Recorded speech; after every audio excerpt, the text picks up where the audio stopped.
আইএনআৰ আসামিজত আপোনালোকক পুনৰবাৰ স্বাগতম। যদি এই ভিডিঅ'টো ভাল লাগে তেনেহ'লে প্লিজ লাইক, ছাবস্ক্ৰাইব আৰু বেলৰ আইকনটো ক্লিক কৰিবলৈ নাপাহৰিব। প্ৰথম খণ্ডত মই কৈছিলোঁ যে হেকাৰসকলে কেনেদৰে পইচাখিনি লয়। ছেকেণ্ডত মই কৈছিলোঁ গুগল পে' বা ATM তেনেকুৱা ধৰণৰ UPI আইডিত কেনেকৈ ধৰণে ফ্ৰড হয়। তাৰ লগতে সংগতি ৰাখি মই বেংক একাউণ্টত কিবা প্ৰব্লেম হ'লে কিদৰে ছল্ভ কৰিব পাৰি, লগতে পইচাখিনি যদি কিবাকৈ ফ্ৰড হৈ যায় বা UPI আইডিত কিবা প্ৰব্লেম হৈ যায় তেনেহ'লে কেনেদৰে পইচাখিনি ঘূৰাই পাব পাৰি। প্ৰথমতে মই ক'বলৈ ওলাইছোঁ ATMৰ প্ৰব্লেম। এইটো প্ৰায় সচৰাচৰতে মানুহবিলাকৰ লগত হৈয়ে থাকে। এইটো হ'ল ATMৰ পৰা পইচা ওলাওঁতে যদি কিবাকৈ পইচাখিনি ওলাই নাহে তেনেহ'লে কি কৰিব লাগে।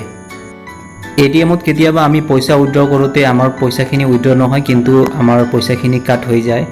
গতিকে তেনেকুৱা অৱস্থাত আমি একো চিন্তা কৰিবলগীয়া কোনো কাৰণ নাই। উইদিন 24 আৱাৰ এই পইচাখিনি আমালৈ ৰিফাণ্ড হৈ যায়, আৰু যদি ৰিফাণ্ড নহয় তেনেহ'লে আমি বেংকত লৈ গৈ পেলাই আমি ইনফৰ্ম কৰিব পাৰোঁ। কেতিয়াবা কি হয়, আমি কেছ উইথড্ৰ কৰিব যাওঁতে ATMত কিবা ইৰ'ৰ দেখায় আৰু পইচাখিনিও নাহে, কিন্তু আমি যেতিয়া পিছত আমি মিনি ষ্টেটমেণ্ট বা কিবা কৰোঁতে যাওঁ তেনেহ'লে আমি দেখা পাওঁ যে আমাৰ পইচাখিনি কাট হৈ গৈছে। তেনে ক্ষেত্ৰত এটা উপায় আছে, আমি বেংকলৈ যাব লাগে, বেংকত এটা ফৰ্ম ফিল আপ কৰিব লাগে। আৰু যদিও আমি ধৰক কোনটো ATMৰ পৰা উইথড্ৰ কৰিছোঁ যদিও নাজানো, তেনেহ'লে সেই দিনত কেইটা ATMৰ পৰা আমি উইথড্ৰ কৰিছিলোঁ গোটেইকেইটা ডিটেইলছখিনি আমি তাতে দিব লাগে। আৰু দিয়াৰ পিছত এটা সৰু মিনিমাম চাৰ্জেছ এটা লয়, লগতে 14 দিনমানৰ সময় বেংকে লয়, আৰু সেই 14 দিন সময়ৰ পিছত বেংকে যদি ৰেক্টিফাইড কৰে তেনেহ'লে সেই পইচাখিনি নিশ্চয় আপোনালোকে ঘূৰাই পাব। আমি নিউজসমূহতো পাই থাকোঁ যে ডেবিট কাৰ্ডৰ ফ্ৰড কেনেকুৱা ধৰণে হয়।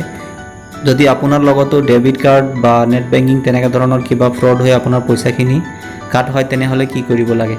ছাপ'জ আজি আপোনাৰ কিবা কাৰণত ডেবিট কাৰ্ডৰ পৰা বা নেট বেংকিঙৰ পৰা আপোনাৰ পইচাখিনি উইথড্ৰ হোৱা আপুনি যদি গম পাইছে, তেনেহ'লে লগে লগে আপোনালোকে সেই বেংকৰ কাষ্টমাৰ কেয়াৰত ফোন কৰি পেলাই জনাব লাগে। লগতে যদি বেংকটো আপোনাৰ ওচৰত আছে তেনেহ'লে নিশ্চয় বেংকতে গৈ পেলাই আপুনি খবৰ কৰিব লাগে, লগতে এখন ফৰ্ম ফিল আপ কৰিব লাগে। সেইখিনি কৰাৰ পিছত আপোনালোকে এখন ৰেফাৰেঞ্চ নম্বৰ পায়, আৰু সেই ৰেফাৰেঞ্চ নম্বৰ লৈ পেলাই আপোনালোকে ওচৰত পুলিচ ষ্টেচনলৈ যাব লাগে।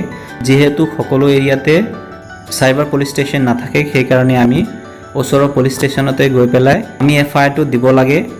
মন কৰিব লাগে যে আমি FIR দিওঁতে আমি সদায় 2টা কপি লৈ ল'ব লাগে। এটা ইহঁতে ৰাখিব আৰু এটাটো আমি নিজৰ লগত ৰাখিব লাগে। যদি 2টা কৰিবলৈ অসুবিধা হয় তেনেহ'লে কাৰ্বন কপি ইউজ কৰি পেলাই হ'লেও আমি সেইখিনি লৈ ল'ব লাগে। লগতে আমি FIR কৰোঁতে পুলিচ ৰেকৰ্ডৰ কিবা চিৰিয়েল নম্বৰ যদি আছে সেইখিনি আমি টুকি ৰাখিব লাগে। কিন্তু মন কৰিবলগীয়া বস্তু যে প্ৰত্যেক বেংকৰে নিজৰ নিজৰ কিছুমান নিয়ম তথা টাৰ্মছ এণ্ড কণ্ডিশ্যন থাকে, আমি সেইমতে যাব লাগে। কিছুমান বেংকৰ টাৰ্মছ এণ্ড কণ্ডিশ্যনত এনেকুৱা থাকে যে আমি 24 ঘণ্টাৰ ভিতৰতে ইনফৰ্ম কৰিব লাগে, কিন্তু কিছুমানত মাত্ৰ 3 দিনৰ সময়হে থাকে। যদিহে কিবা কাৰণত ভুলবশতঃ আপোনালোকে নেট বেংকিং কৰোঁতে হওক বা UPI বেংকিঙত পে' কৰোঁতে মিষ্টেকলি যদি কাৰোবাক আপুনি পইচাখিনি দি দিয়ে তেনেহ'লে কি কৰিব লাগে। লগতে যদি নেট বেংকিঙত ফ্ৰড হয় তেনেহ'লে আপোনালোকে কি কৰিব লাগে। প্ৰত্যেক ৱালেটসমূহৰে নিজাকৈ এখন কাষ্টমাৰ কেয়াৰ থাকে। আমি সেই কাষ্টমাৰ কেয়াৰক ইনফৰ্ম কৰিব লাগে। লগতে আমি যিখিনি ৰিচিপ্ট পাইছিলোঁ পে' কৰা সেই ৰিচিপ্টখনৰ স্ক্ৰীনশ্বটটো আমি লৈ ল'ব লাগে, আৰু সেই স্ক্ৰীনশ্বট দি পেলাই আমি এপ্লাই কৰিব লাগে। এতিয়া প্ৰত্যেক ৱালেটৰ কিছুমান নিজাকৈ নিয়ম থাকে, সেই নিয়ম মতে সিহঁতে কিছুমানে আপোনালোকক কাক আপুনি মিষ্টেকলি পঠাইছিলে সেই ডিটেইলছখিনি দিয়ে। চ' আমি সিহঁতক ৰিফাণ্ডৰ কাৰণে ৰিকুৱেষ্ট কৰিব পাৰিম, কিন্তু কিছুমান ৱালেটসমূহে নিজাববীয়াকৈ এই কামখিনি কৰি লয়।